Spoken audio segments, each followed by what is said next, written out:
You're taking a look inside Kansas politics. Welcome in. I'm Rebecca Chung in for Denisha Richard. For the first time since her re-election, Kansas Governor Laura Kelly is opening up about the future of the state. She's giving her take on everything from working with a Republican supermajority to tackling marijuana reform and how she plans to take on the battle over abortion rights. I sat down with the governor for her first exclusive television interview.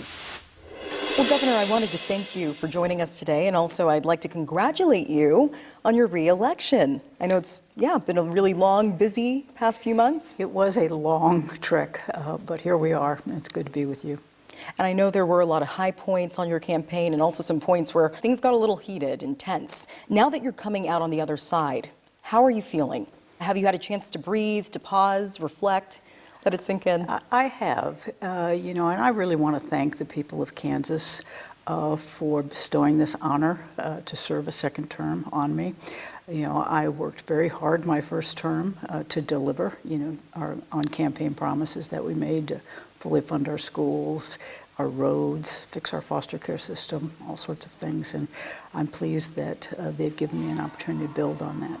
During your campaign, you released a 4-year plan. It seems that it's primarily focused on how to lower costs for Kansans. This is now part of your tax cut plan that you've announced. This includes some big and generous promises like eliminating the food sales tax and getting rid of taxes on diapers and feminine hygiene products. You say you'll be doing all of this while managing the budget responsibly. Now, how do you plan to accomplish that? Can it be done? I know it can be done. I spent 14 years on the budget committee when I was in the Senate, so I know the budget inside and out.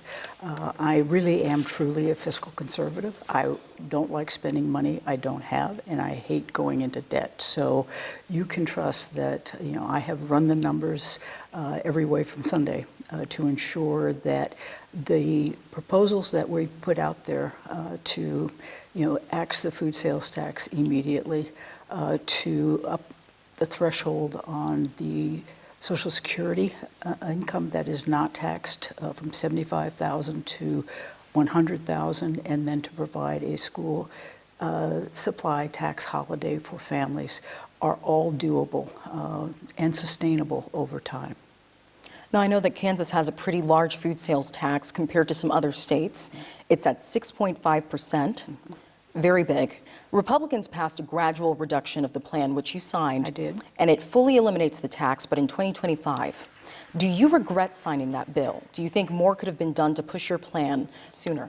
No, I don't think that I could have gotten the full elimination last year. Remember, I tried as hard as I possibly could. And the bill that I signed was a bipartisan compromise, but I pledged then and continued to pledge during the campaign that I would come back and try it again because I know that the monies are there and our Kansas families need tax relief and they need it now. Now, some Democrats have speculated that there could have been some political games maybe being played behind the scenes when it came down to the wire to get the Axe the Food Tax plan passed. But some Republicans say they were being cautious in passing a gradual reduction. What do you think led to the final decision that came from the legislature last session? Oh, I have no doubt that it was political. It was an election year. I've been around a long time. Those kinds of things will happen. That would have been too big of a win to give me in an election year. That's why I'm confident that now that that's all over and done, we can give the Kansas people the tax relief they need and give it to them now. Now, from the campaign trail to now, you've driven home the idea that you are middle of the road. So in some situations, this can be very good to work across the aisle. But I know in others, you may have people asking you to choose a side. This year, you're facing new leadership in the House that's expected to be more conservative. Then new Democratic leadership is also hoping to get you to move a little to the left for certain issues, like marijuana reform, for example. How do you plan to find the balance in working with both sides? Can you be middle of the road and still be an effective leader, or will there be a time where you say, it's time to stand with my party and take a step to the left? I will never do the stand with my party. That is a horrible way to make policy and laws for the state of Kansas. I have worked with both of the leaders, Senator Masterson in the Senate and Representative Hawkins, the Speaker now in the House. I served in the legislature with both of them, and I have a good working relationship with both of them, and I expect that I will be using that as we move forward.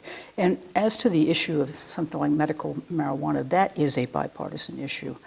There have been many Republicans who have been advocating for passage of that for a very, very long time, and it is very popular with the people of the state of Kansas. There may be areas where you and Republican leadership may not agree and may clash a little bit. If there is a battle in the legislature, for example, on abortion rights, which some believe there will be, which way will you go? Are you prepared to upset some Republicans or even leadership if you go to the left on an issue like that? I won't go right or left. I will stay exactly where I've always been on that particular issue, and that is that I believe that it is a woman's right to make her own private health care decisions. Those decisions should be between her family, and her doctor, and not Kansas legislators. Now, I know there have been some Republicans that are trying to push back a little bit. They're introducing legislation targeting your leadership methods specifically. Some are introducing a plan that would move the control of the Kansas Highway Patrol from your office to the Attorney General office. And mainly, they're taking issue with who you've put in charge of the agency, Colonel Herman Jones, who's fallen under scrutiny for wrongful terminations within the agency and sexual assault allegations.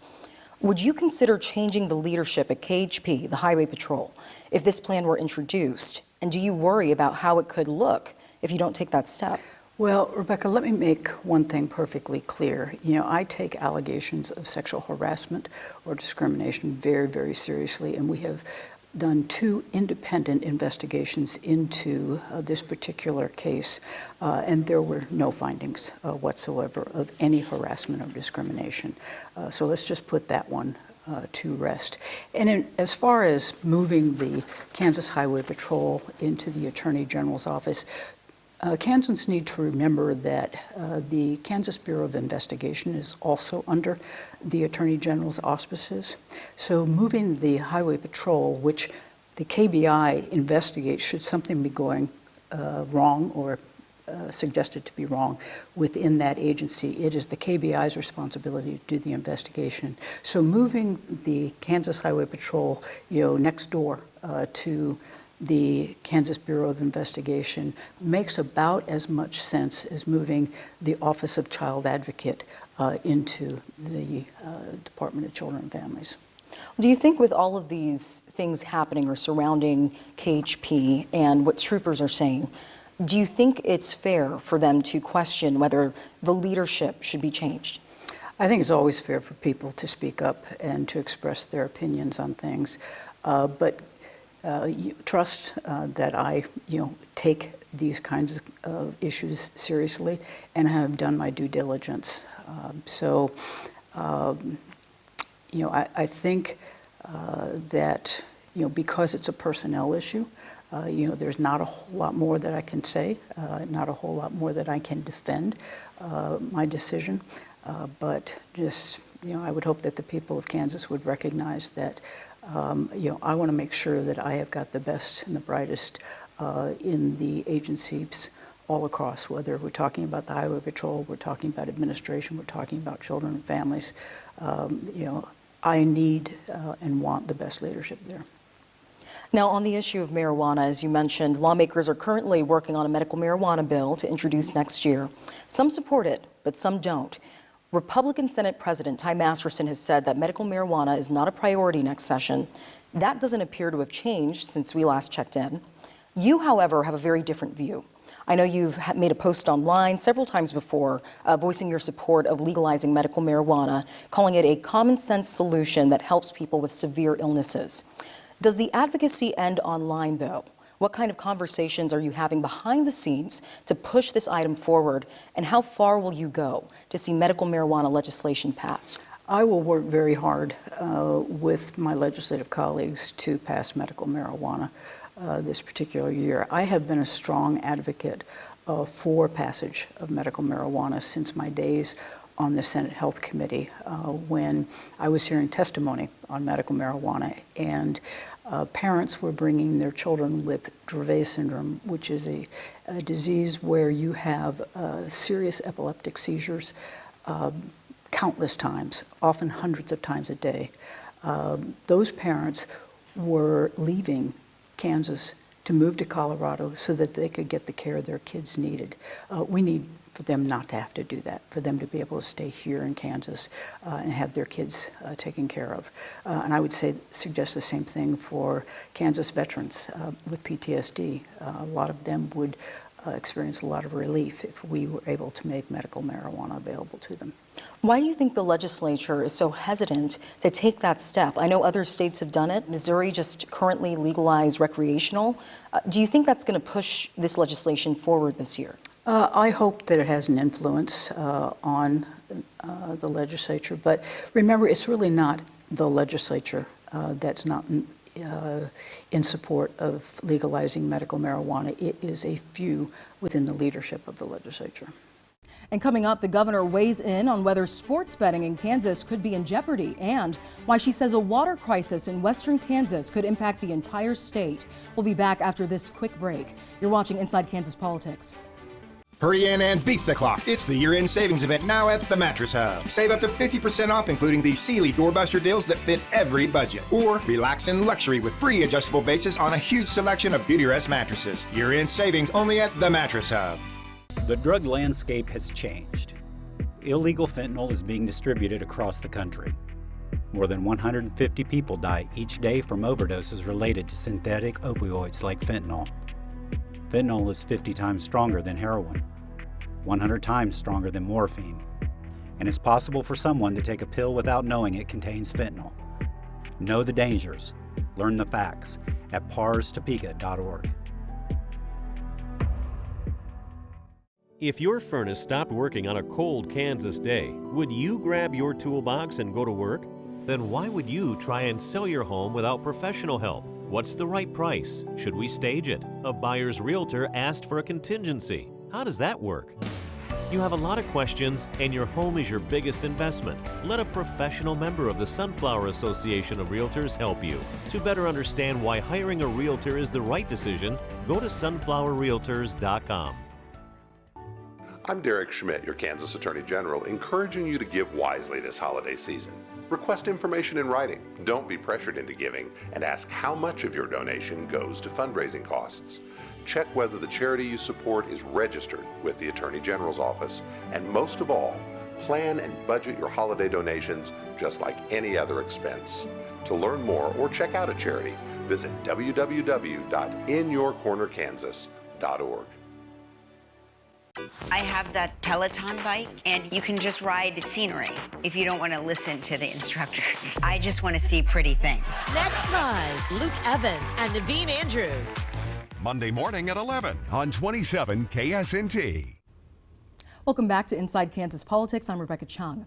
Kansas Governor Laura Kelly is talking about her latest plan to keep one of the main sources of water in Kansas from running out. And sports betting is back in the spotlight. I asked her whether she thinks the state got a good deal. Now, one of the issues you've mentioned that you'd like to address is sports betting. A New York Times investigation shined a spotlight on how this year's sports betting legislation was passed. And based on the investigation, it appears that lawmakers may have been heavily persuaded or influenced and passed a plan that may not be in the best interest of the state. While some states with the high tax rate are collecting millions in revenue, the state's sports betting cut is set at 10%, which is projected to reach about $10 million in revenue in 2025. 80% of the state's revenue is also dedicated to a fund to attract pro sports teams, which is the part that you said you'd like to address. When you first got this legislation, I have to know, did you have any reservations about signing it? Did you ever think the state may have gotten a bad deal? No, I really didn't think that. Some of the information that you're sharing right now came out after that. And whether or not, I haven't done any investigation to determine if that information is credible or not. So, I think we always have an opportunity in the legislative process to revisit an issue the year after or many years after it was initially passed. So I will leave that up to the legislature to determine if they want to address the sports betting bill again this year. How did you feel about seeing the New York Times investigation? Did it really open your eyes to what was going on behind the scenes? No, I've been around here a long time. I know what goes on behind the scenes. I think that there was a little bit of hyperbole in the article, making it to be a lot worse than it was. Did you think that they made the right decision then in moving forward with that plan? I think I want to say that I think they probably did the best that they could with the information that they had at that particular time. And if they've decided that they want to do it differently, they can revisit the law this year.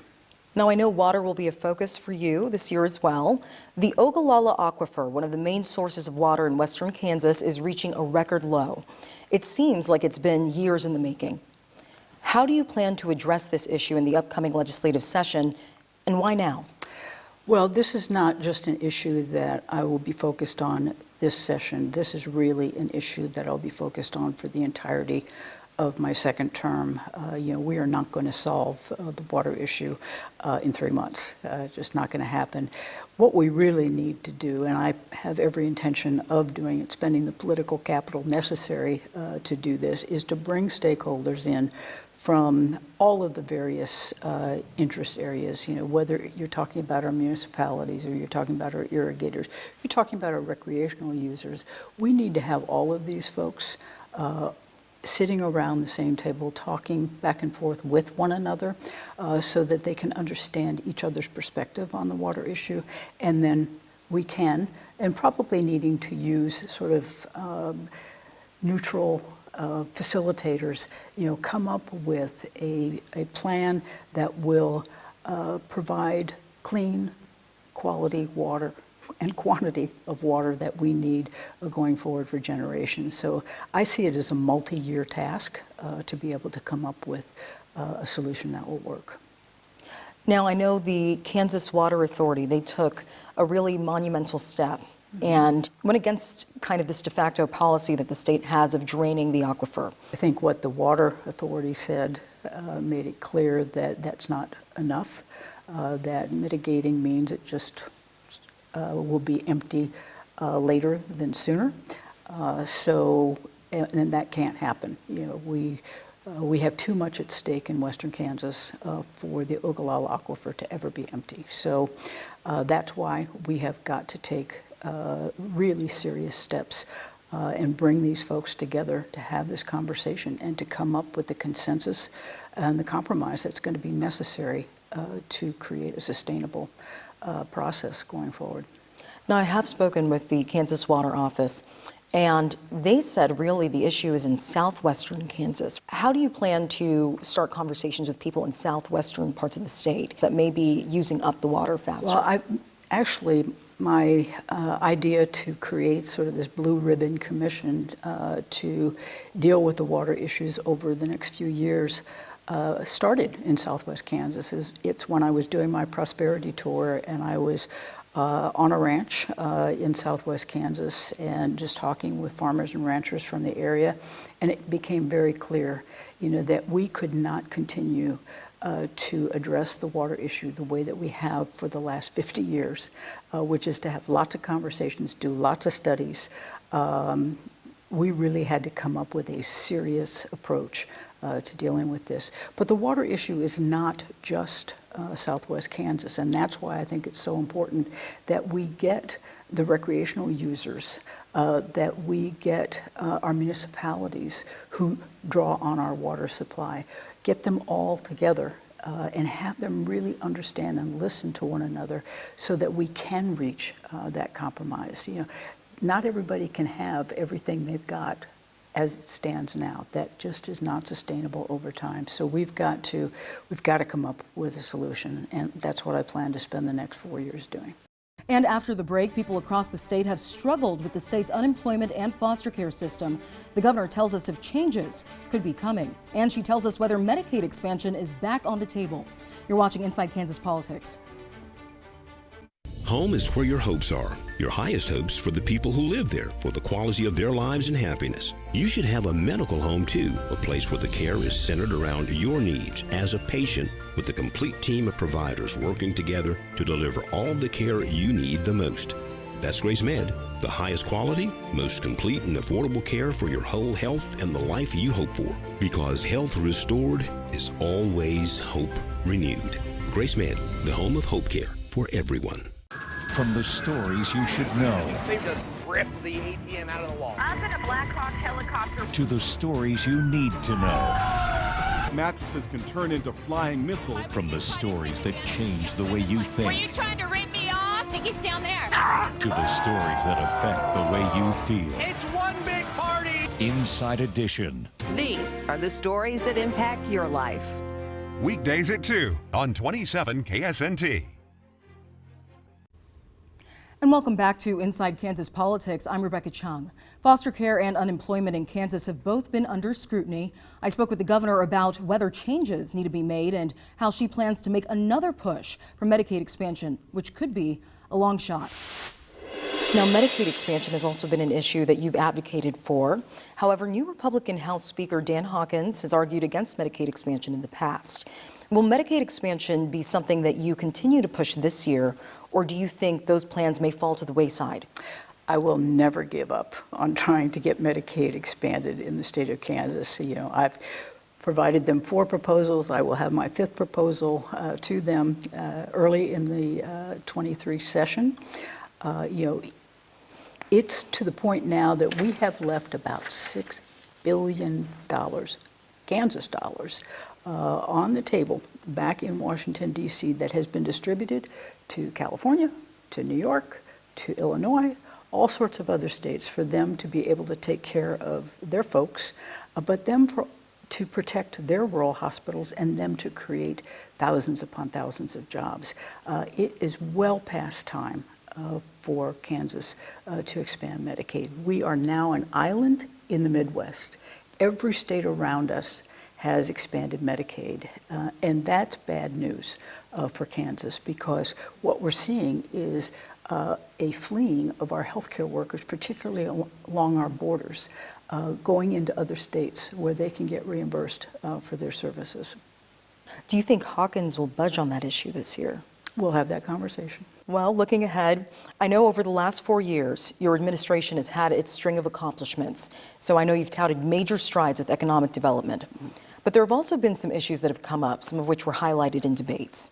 I know this includes struggles with Department of Children and Families and the state's foster care system, and the coronavirus pandemic also exposed some shortfalls, like the state's unemployment system. How do you think your administration has dealt with these issues up to now? And is there anything you would change or feel needs to change over the next 4 years where there may be shortcomings? What does the future of the state look like to you? Well, Rebecca, before I ran for governor, I served for 2 years on the Child Welfare Task Force when I was in the Senate. I was very aware of the problems in the Department of Children and Families, and particularly in our foster care system.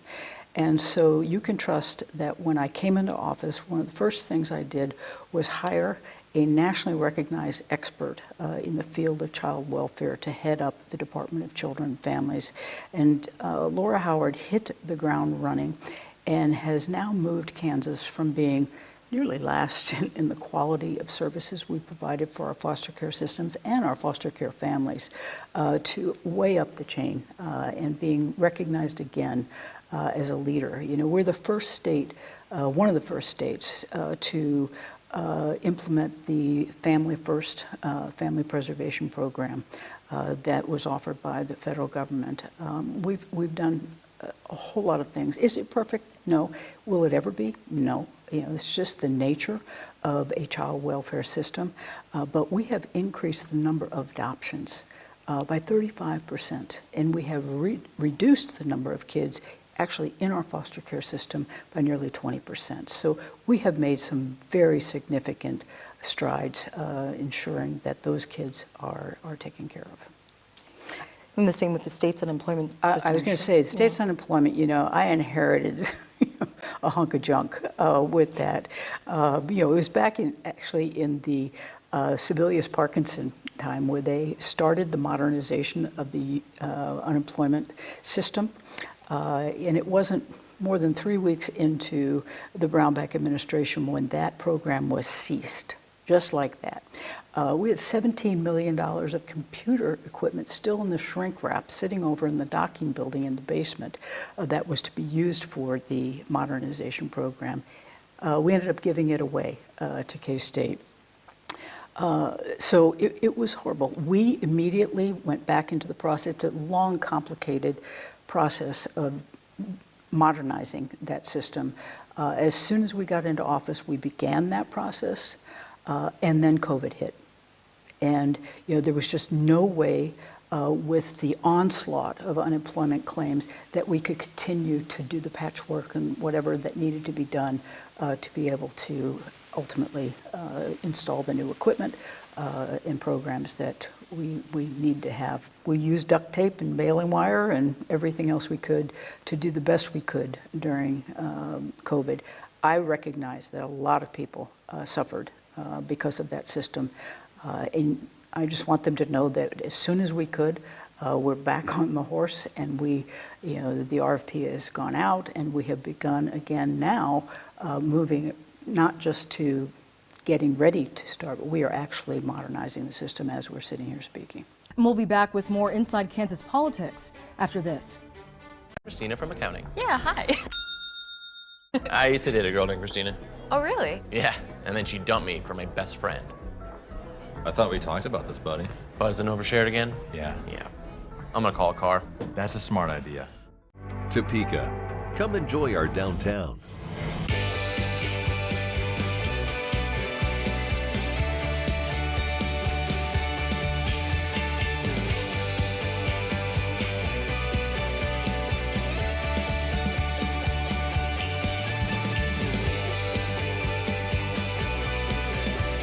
Live, work, play.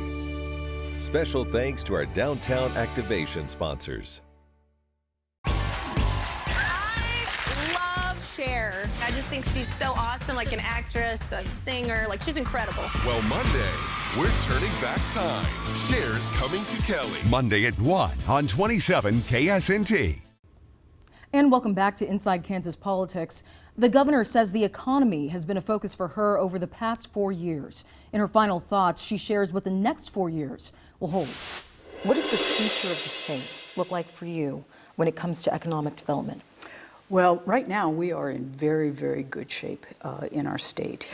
In terms of economic development, which has allowed us to get to this point, I think we're up to over $15 billion of new capital investment in our state, and over 54,000 jobs that have either been retained or brought to the state.